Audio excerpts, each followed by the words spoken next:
Hi friends, या व्हिडिओमध्ये आपण ब्लॅक इंक आणि आईस्क्रीम स्टिकच्या सहाय्याने बनवलेल्या कटनेटचाच वापर करीत आहोत. मागील भागात आपण देवनागरी लिपीतील 10 मुळाक्षरं कशी लिहावीत हे शिकलो. जसे क, ख, ग, घ, ङ यांना कंठव्य म्हणतात.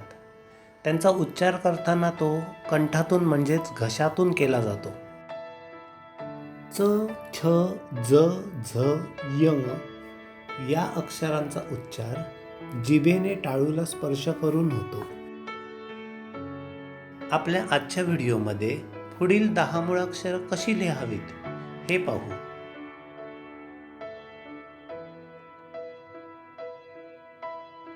अक्षरं लिहिताना त्यांचा आकार कुठल्या क्रमाने घ्यावा हे समजण्यासाठी प्रत्येक अक्षराची फोड करून दाखवत आहे. आपल्या ह्या मराठी अक्षरांमध्ये प्रत्येक अक्षराला काहीतरी तर्कशास्त्र किंवा अनुक्रम आहे.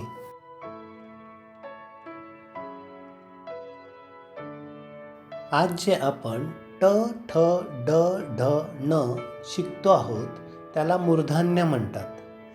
जीभ आतल्या बाजूस वळवून टाळूला स्पर्श करून या अक्षरांचा उच्चार केला जातो.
ट, थ, ड, ध, न यांना दंतव्य असं म्हटलं जातं, कारण या अक्षरांचा उच्चार करताना जीभ दाताला स्पर्श करते.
जर तुम्ही व्हिडिओचे थंबनेल बारकाईने पाहिलं असेल तर आपल्याला जाणवेल की प्रत्येक अक्षराच्या आकाराचा क्रम समजण्यासाठी बाणांचा उपयोग केला आहे.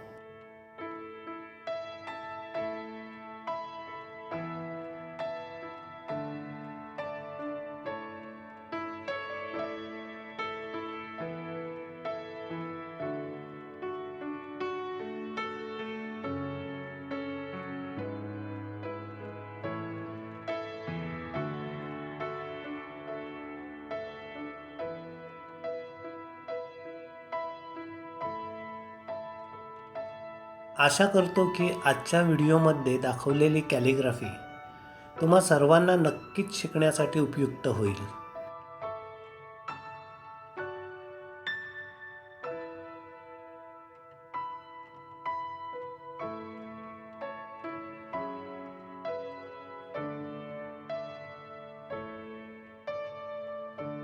जर तुम्ही पहिल्यांदाच माझे चॅनल बघत असाल तर अशाच प्रकारच्या व्हिडिओंचे नोटिफिकेशन्स मिळण्यासाठी माझे चॅनल सबस्क्राईब करा.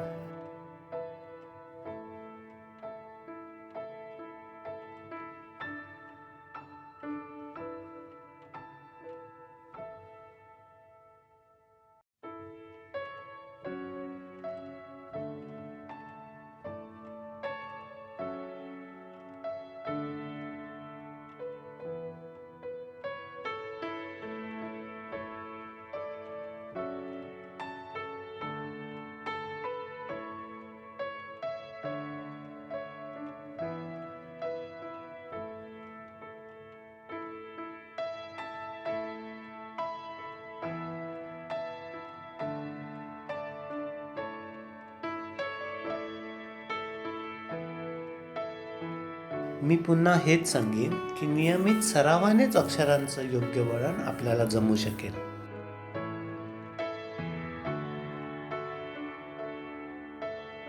पुन्हा भेटूया अशाच नवनवीन कॅलिग्राफी व्हिडिओजसाठी. तोपर्यंत मस्त रहा, कॅलिग्राफी एन्जॉय करत रहा. थँक्यू.